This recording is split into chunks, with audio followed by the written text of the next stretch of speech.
Allocation is selected by a matrix. If you must stop this issue of where did my money go, you will have to learn to allocate money properly. An allocation is done even before money comes. Allocation is done by the use of matrix, and I will show you how. How do you allocate your money? Techniques of allocation. Allocation is done by selecting a matrix, be it a ratio, be it a percentage, be it a number, and so forth. After choosing this matrix, then you can come to the techniques or the channels for allocation. Number 1 is your living expense category. Number 2 is your savings category. Number 3 is guilt-free spending category. Number 4 is project category. And number 5 is your retirement category. Not knowing this will always make you confused on how your money has gone. So techniques you need for allocating, you will have to understand that there are variables that you need before you allocate your money, or before we say your money has been allocated properly. Number 1 is place, the technique of place. Number 2, time. Number 3, purpose. So the first one, place. When you are allocating money based on the purpose or based on the need, you will have to put it in the right place.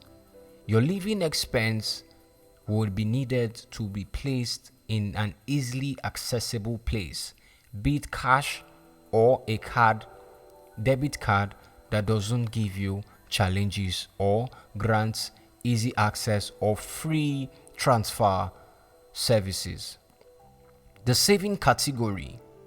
When it comes to place, the saving category has to be the deepest part, the hardest part for you to go. So sometimes you don't have to collect ATM for that account. Sometimes you don't have to collect ATM or debit card for that category.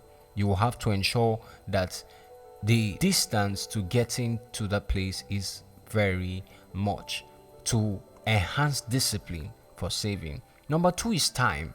Time has to do with the need. You will have to allocate using this technique the time. When do you need the money? When will you need to retrieve this money?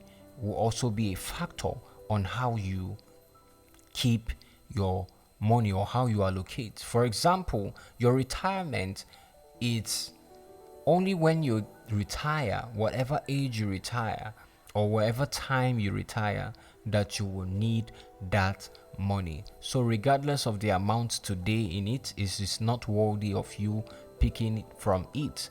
Number 3 is purpose. Purpose has to be constant. You set a purpose for every category. Without that purpose, you will mismanage the money even in a properly allocated folder. So why do you need to know this law of allocation?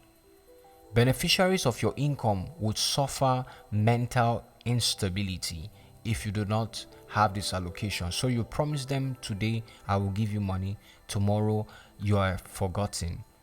And they keep getting worried, not being sure if you're going to commit or give your vow as promised. Number 2, your beneficiaries will always miss deadline, and even you will miss deadline because you have not allocated properly. Because in the midst of allocating, we talk about the technique and the time when you are going to withdraw that amount or transfer that amount to the right category. Number 3, the law of allocation. Why should I know the law of allocation? It ends fluctuation in your standard. This allocation is a system that ensures you fund your standard. And if you don't have any allocation for a standard, you will have fluctuation in how you live. Today you spend like a rich man, tomorrow you spend like an average man, on the third day you spend like a wealthy man. Number 4, why should I know this law? You would break and lose integrity. Sometimes corporate organization, individuals with great prestige borrows you money or lends you money and you fail to return it because you have no allocation for a refund of that loan. This is why you need to learn the law of allocation. Another reason why you need to learn the law of allocation is you will lose many opportunities. Many opportunities, only to find that you are old and you've counted so many opportunities pass you by. For example, many opportunities to start a building project, but because you have no allocation towards a building project, you will never start one.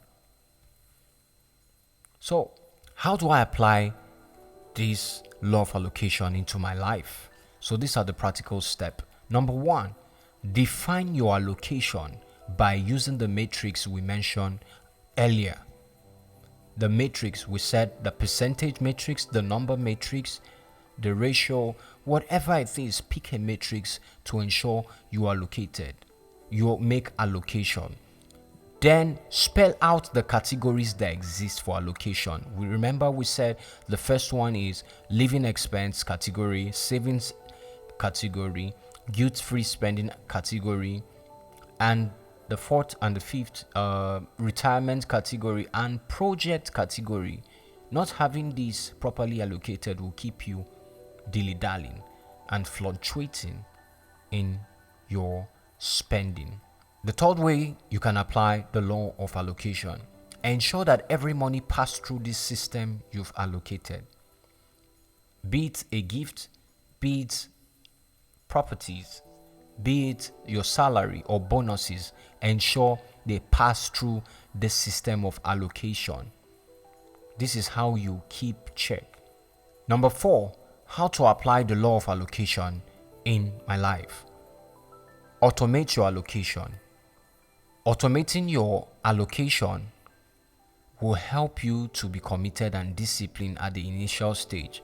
Many times we try to build a habit and you're expecting to become perfect on the first day, leads you into error, leads you to give up easily. So you will have to learn and give time to yourself to develop by giving the opportunity to an automated system to help you gain discipline. For example, if it takes you $30, if it takes you $500 for your living expense, which covers your monthly feeding, transportation, internet connection cost, and other expense for a month, ensure you use trusted applications to automate that system, that immediately your income comes in, immediately your income gets into the account from your boss or from your business, it automatically does the distribution for you. So try this right now, and I trust you'll see changes in your personal finance. I remain Joshua Osahon, aka The Systematic, and I'm your personal finance management coach.